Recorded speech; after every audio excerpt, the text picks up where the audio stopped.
Cyber fraud માટે bogus કંપનીઓના નામે બેંક ખાતા ઓપન કરાવવાના રેકેટમાં સાયબર સેલે વરાછા એકે રોડના કોલેજિયન યુવકની ધરપકડ કરી. યુવકની ધરપકડ કરતા જીલ ઠક્કર કમિશન રણવા બેંક એકાઉન્ટ ભાડે આપવા ઝપટે ચડ્યો હતો.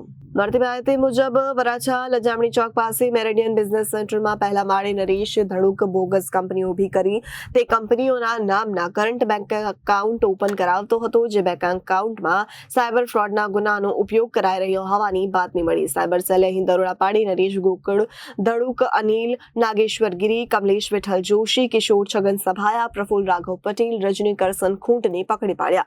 ત્યારે કૌભાંડનો સૂત્રધાર નરેશ ધડુક અને રજની ખૂંટે લોકોના બેંક એકાઉન્ટ લઈ કમિશન આપવાનો વેપલો શરૂ કર્યો. રજની તેને એકાઉન્ટ દીઠ 1 લાખ કમિશન આપતો હતો તો નરેશ એકાઉન્ટ હોલ્ડરને 1 લાખમાંથી 15,000 આપતો હતો. પોલીસ સ્થળ પરથી અલગ અલગ બેંકના 11 ડેબિટ કાર્ડ, 8 ચેકબુક તથા રોકડા રૂપિયા 49,000, 9 મોબાઈલ મળી કુલ 1 લાખની મત્તા કબજે લીધી હતી. આરોપીઓને લોકોને લોભ લાલચ આપી તેઓના નામ પર સેવિંગ્સ એકાઉન્ટ ખોલાવતા હતા, જે થકી બોગસ ફોર્મ ઉભો કરીને તે ઉપરથી બોગસ ડોક્યુમેન્ટ બનાવી અલગ અલગ બેંકોમાં કરંટ બેંક એકાઉન્ટ ખોલાવતા હતા.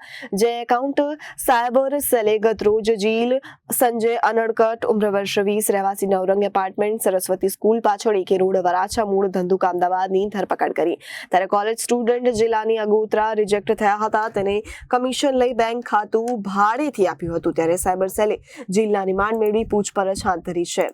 પોલીસ કમિશનર સર સુરત શહેર દ્વારા સાયબર ક્રાઇમ સેલને સુરત શહેરમાં ચાલતા મ્યુલ અકાઉન્ટ્સના જે ઇલીગલ બિઝનેસ છે એની ઉપર સખત કાર્યવાહી કરવા માટે સૂચના આપવામાં આવેલી હતી, જે અંતર્ગત ગત વર્ષમાં સાયબર ક્રાઇમ સેલ દ્વારા એમબીસી ટાવર મોટા વરાછા લજામણી ચોક પાસે 116 નંબરની ઓફિસમાં બાતમી આધારે રેડ કરવામાં આવી હતી.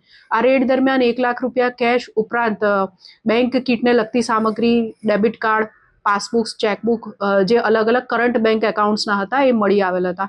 જે આધારે સાયબર ક્રાઇમ સેલ દ્વારા ગુનો નોંધીને જે હાજર ઈસમો હતા એમની ધરપકડ કરવામાં આવી હતી અને ઇન્વેસ્ટિગેશન દરમિયાન અન્ય ઈસમોની પણ ધરપકડ કરવામાં આવી.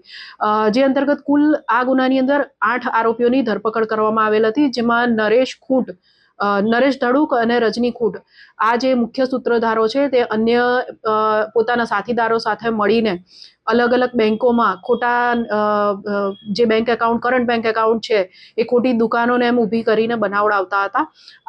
આ ગુનાની અંદર એક આરોપી જે નરેશ ધડુકના કહેવા પ્રમાણે કામ કરતો હતો અને એકાઉન્ટ્સ પૂરા પાડતો હતો, છતાં તથા નરેશ દ્વારા પૂરા પાડવામાં આવેલ જે એકાઉન્ટ્સ છે એ જ્યાં પહોંચાડવાના હોય તે પહોંચાડવાની વગેરે પ્રવૃત્તિ કરતો હતો એવા આરોપી જીલ ઉનડકટની ધરપકડ સાયબર ક્રાઇમ સેલ દ્વારા કરવામાં આવી છે.